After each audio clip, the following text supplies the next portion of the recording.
कहवा के डाल डलरिया, कहवा के डाल डलरिया, कहवा के कुदाल हो, कहवा के गोर बिटियावा माटी खो गई जाय हो, कहवा के गोर बिटियावा।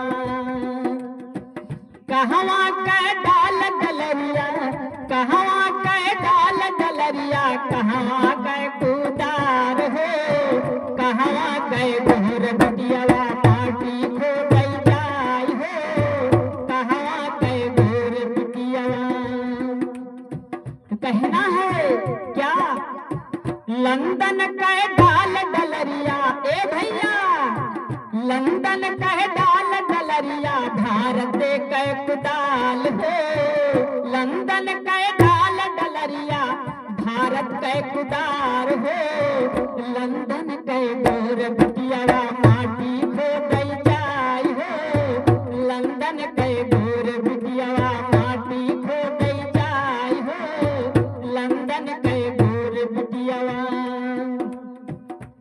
और कहना है कहवा से चल के आई है, कहवा से चल के आई है, कहवा पे जाय हो, कहवा के दुल्हा माथे, कहवा के दुल्हा माथे तिलका चढ़ाई हो, कहवा के दुल्हा माथे तिलका चढ़ाई हो, कहवा के दुल्हा माथे।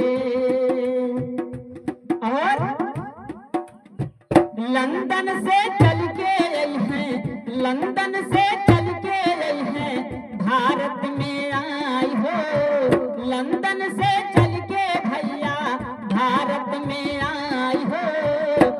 अरे भारतीय दुल्हा माथे, भारतीय दुल्हा माथे तिलका चढ़ाई हो, भारतीय दुल्हा माथे तिलका चढ़ाई हो, भारतीय दुल्हा माथे।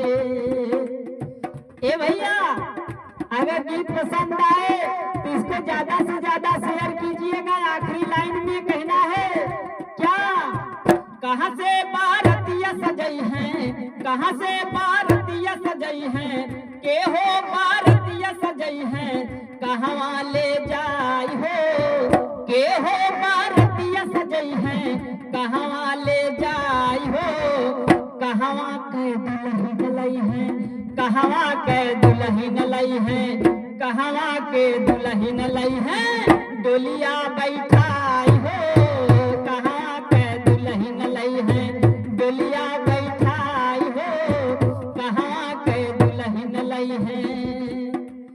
भारतीय भारतीय सजई हैं, भारतीय भारतीय सजई हैं, लंदन ले जाय हो, भारतीय भारतीय सजई हैं, लंदन ले जाय हो, लंदन के गोर बिटियावा। अरे गोरकी दुल्हनिया लई हैं, डोलिया बैठाई हो, गोरकी दुल्हनिया लई हैं, डोलिया